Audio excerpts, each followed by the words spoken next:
Jordan est français. De père et mère, il a grandi dans un quartier de France connu pour le trafic de stupéfiants. Il a grandi avec des Noirs et des Arabes, la plupart étaient de religion musulmane, mais la religion ne l'a jamais attiré. Un jour, alors qu'il sortait avec sa copine depuis plus de 2 ans, elle lui mit un ultimatum. Mon père veut que soit tu te convertis, soit on arrête de se voir.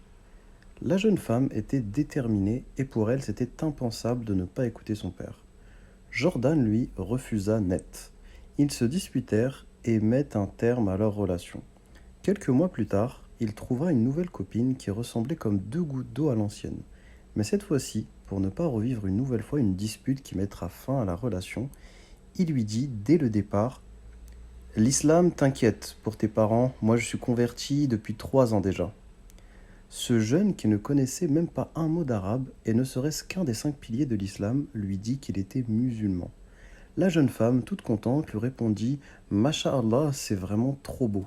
Après quelques mois de relation, la jeune femme s'est rendue compte qu'il ne pratiquait aucun acte de la religion.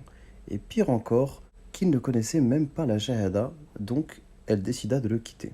Jordan se rendit compte que les femmes étaient de plus en plus à cheval sur la condition d'être musulmans pour sortir avec elles, surtout sur les réseaux sociaux. Il avait l'habitude de mettre des photos de lui en train de boire, fumer ou encore avec des femmes. Mais cette fois-ci, il se laissa pousser la barbe et mit le qamis de son meilleur ami. Il rebaptisa son Facebook avec un prénom musulman et commença à parler avec des musulmanes sur des groupes. Il fut surpris par le nombre de femmes qui étaient intéressées pour le rencontrer, surtout des femmes divorcées avec ou sans enfants. Il en a rencontré une première avec laquelle ils ont fait une muqabala.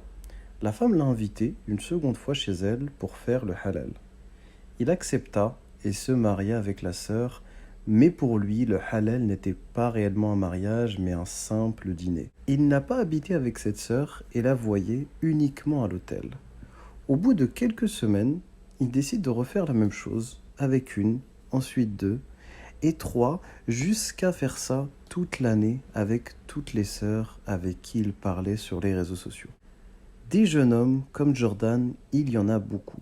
Le but de cette vidéo n'est pas de jeter la pierre aux convertis à l'islam, mais simplement de faire prendre conscience que ce type de comportement existe encore aujourd'hui. Qu'Allah préserve nos frères et sœurs. Assalamu alaikum wa rahmatullah.